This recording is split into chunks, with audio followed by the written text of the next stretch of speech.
back to the Polyglot Grind again as always. And yes, as the title states, as always, the passion is back. So it's been a while since I made a video, and as anyone who follows this channel knows, I made a video a little while ago talking about how I kind of got bored of learning languages for a bit, and how I was gonna wait till the passion came back and stuff and all that, and how it's happened in the past before, and how I normally just like wait and then it'll come back. And it normally happens from like kind of like overexerting myself and like putting too much time into the learning process, and then it starts to become more of like a chore instead of like a hobby or like fun. And then when I do that, which is never really intentional, then I lose the passion for a bit, and then I have to take a break until it comes back. But anyway, I remember in the past video, there were I think there were 3 or 4 languages. I didn't watch the video to like refresh my memory before I made this one, so I'm just trying to go off my memory. But I think I mentioned that there was like 3 or 4 languages or something that I really wanted to get onto, and my original plan was to maintain and bring all the old languages up to a higher level, but that the other languages were kind of like calling me, and I really wanted to learn them instead. And Russian was on that list. So as some people who know me probably know by now, I've been learning Russian for the time being. So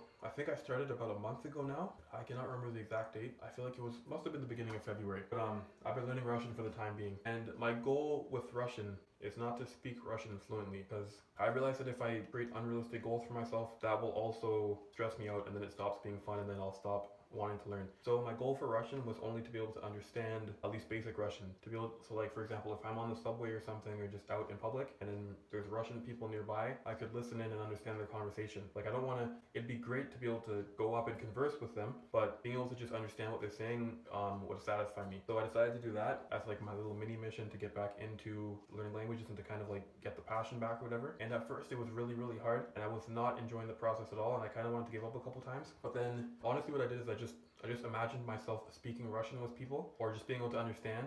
That motivated me, weirdly enough. So I just did that, and then I had a basic Russian conversation a little while ago. I think it was like either earlier this week or late last week, and I was able to understand what the lady was saying to me, but I really struggled to speak back. I kept finding myself at a loss for words and stuff, because Russian grammar, at least for me, is insane. It's just so hard for me to form sentences, because there's so many, the 7 cases and everything, and it's just, I find that so complicated and so confusing. But anyway, that was fun. That really motivated me too. It gave me more motivation and passion and stuff, and like made me want to keep learning Russian. And I've been watching a lot of Catalan TV recently, and there's this one TV show that I used to watch a little while ago, and it just recently started making more episodes again. So I've been watching that. So that's helping me improve my Catalan, I guess. So that's good too. That's motivating me too, because like I want to be able to understand this TV show, and I have to be able to understand Catalan to be able to understand the TV show. So that's giving me more motivation, as I just said. And that's pretty much it, I guess. That's all I can think of at the moment. But yeah, I'm sorry that it's been so long since I've made a video. The reason I decided to wait so long this time, it wasn't laziness this time. A lot of the time, I just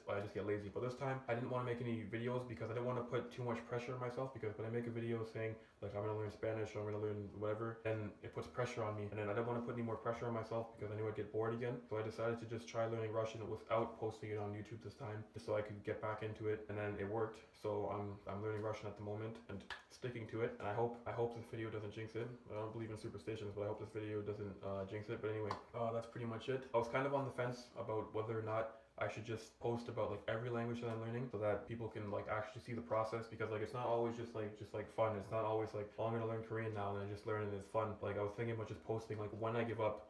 Like for example, if I'm learning like let's use Swahili for example. Like imagine like I'm learning Swahili and then I get bored. I was just on the fence about whether or not I should just post that I got bored and that I'm like learning something else for the time being until I stop feeling bored, and then going back and stuff. Like just posting the whole process so everyone can see what goes on behind the scenes when it comes to language learning. But I haven't decided yet, but we will see. But anyway, that's pretty much it. Thank you for watching this video. Depending on how fast I advance in Russian, I may or may not post a Russian progress video where I try to speak Russian. Like my goal is not to speak Russian, as I mentioned earlier, but we will see. If it goes well, then I'll post one, but if not, I'll just stick to the original goal, which is just being able to understand Russian. Anyway, thank you for watching, and until the next video.